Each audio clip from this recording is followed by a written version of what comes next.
at 560theanswer.com. This is Chicago's Morning Answer with Dan Proft and Amy Jacobson on AM 560. The Answer.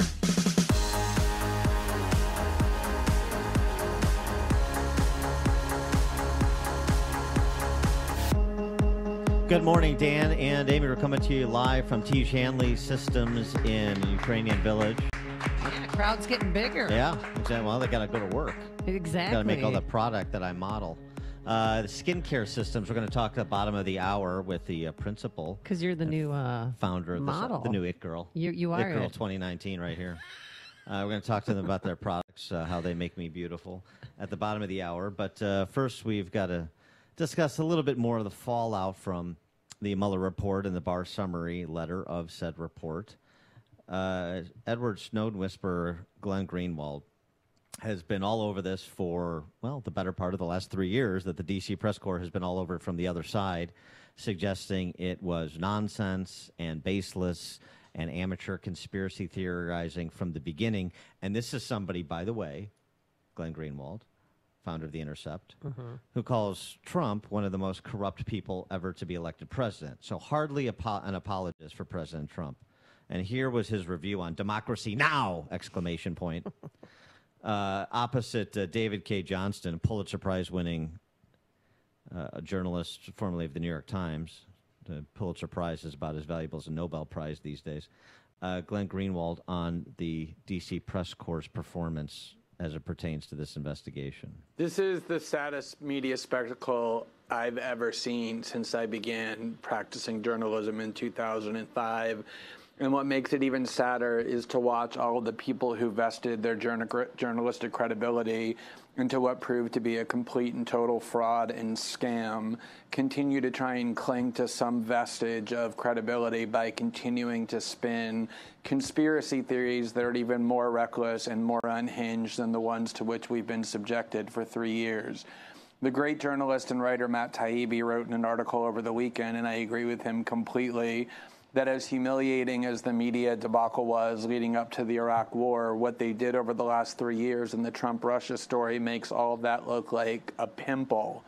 Even though obviously the Iraq war was much more destructive because it led to the deaths of hundreds of thousands of people, the errors and lies and falsehoods and recklessness and speculation that we've been subjected to over and over and over that Robert Mueller just definitively debunked is far more humiliating journalistically, far more unjustifiably journalistically, and who knows where it will lead to. It's ratcheted up tensions between the two most dangerous nuclear-armed powers in the world, Russia and the United States, that the Bulletin of Atomic Scientists says has brought us to 2 minutes before midnight on their doomsday clock. So it's also been extremely dangerous in ways that we don't yet know.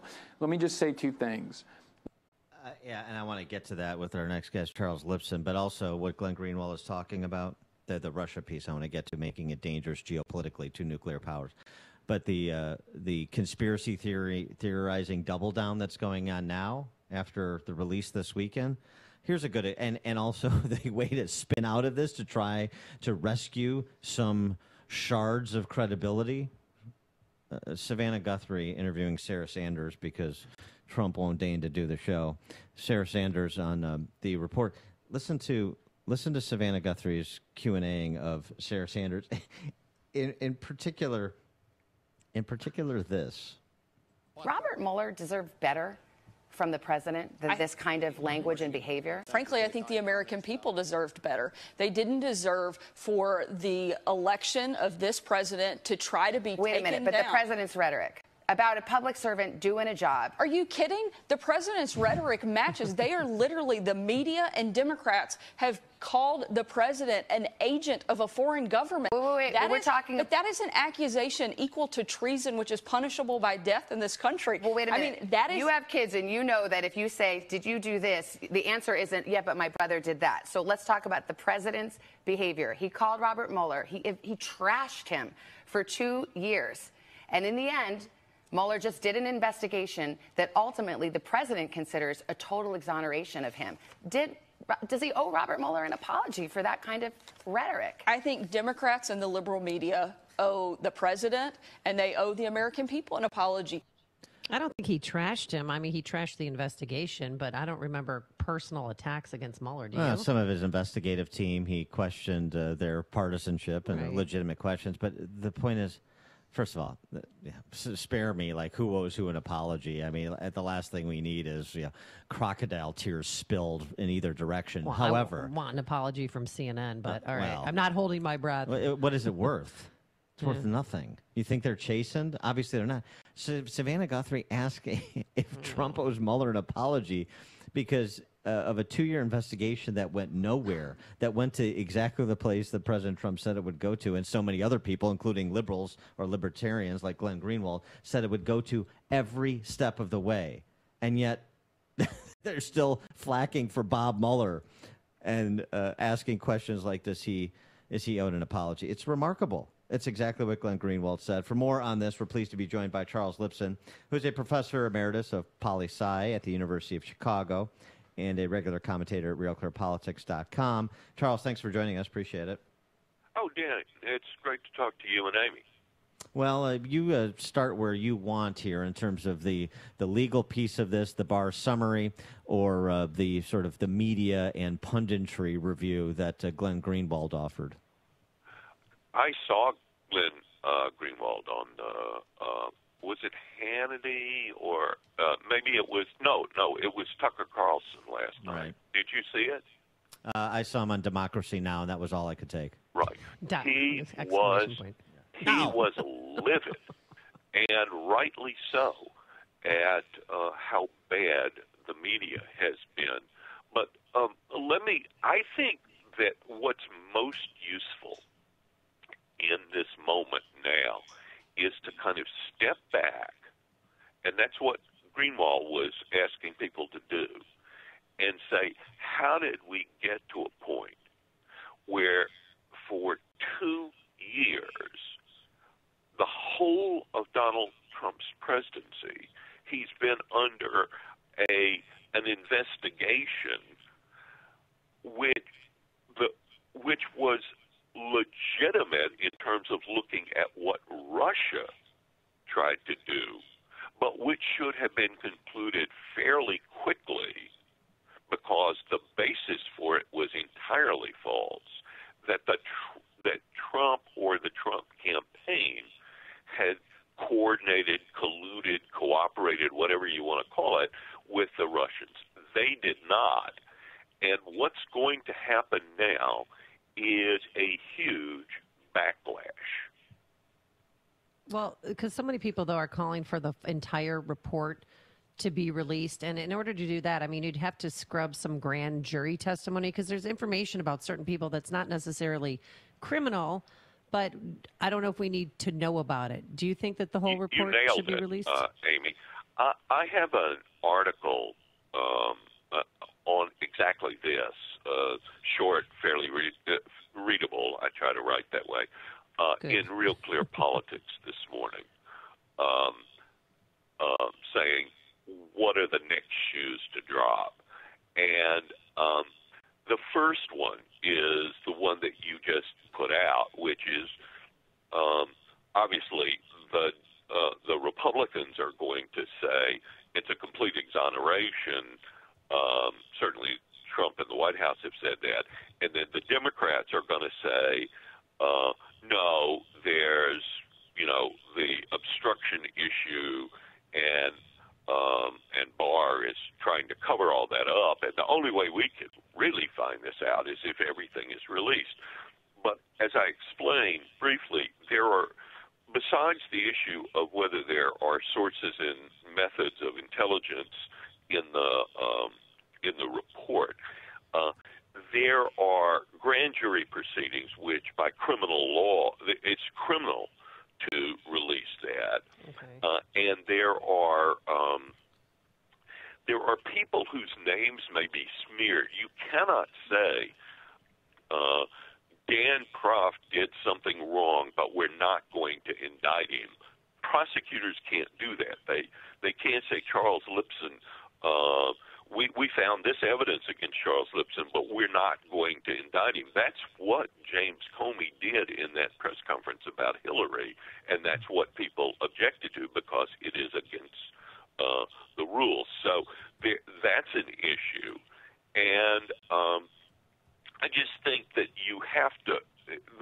But as long as anything is not disclosed, the people who are standing next to the airport and waiting for the cargo cult to deliver them food, which was the story after World War II, there were people out in the South Pacific who kept thinking the Americans are going to come back and bring us food. Well, that's what the Democrats are doing. I wanted to get your response to the other point that Greenwald made, which has not been made by many, but I thought it was interesting, that prosecuting this investigation over the last 2 years and the way that it was done and the way that it was covered by the media breathlessly day after day by Rachel Maddow and others of her ilk actually increased tensions between two nuclear powers, the United States and Russia, unnecessarily, and it made the world a more dangerous place by extension. What about that? I think that's right, but it can't be undone. We just have to move forward from in terms of international politics. It's just one of the things. I think that actually tensions would be very high with the Russians anyway because of their behavior.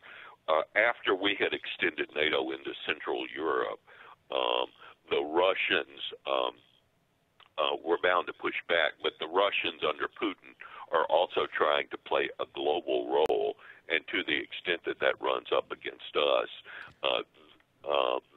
there are going to be problems. In fact, there are recent reports that they have now sent troops to back Maduro in Venezuela. Right. So I think it's right that it did ratchet up tensions. But let me cover a couple of other points, Dan and Amy. One is that the Democrats really have to decide whether they're going to push ahead with all these continuing investigations of Trump. And I see a split among Democrats on this. The base wants this guy out. They want him investigated. They want him impeached. And Nadler and Schiff want to do these investigations. And I think Nancy Pelosi, Steny Hoyer, and some of the more sane heads actually think they could lose their House majority over that. Yeah, the problem they have is over the top. You've got POTUS candidates that want the same, and they're not bound by Nancy Pelosi's power in the House. Yeah, I agree with that. I think a number of these primary candidates just have their finger up in the wind, and they're trying to appeal to the base, and so the base is just totally wants the party to go after Trump as hard as it possibly can, and that means investigate.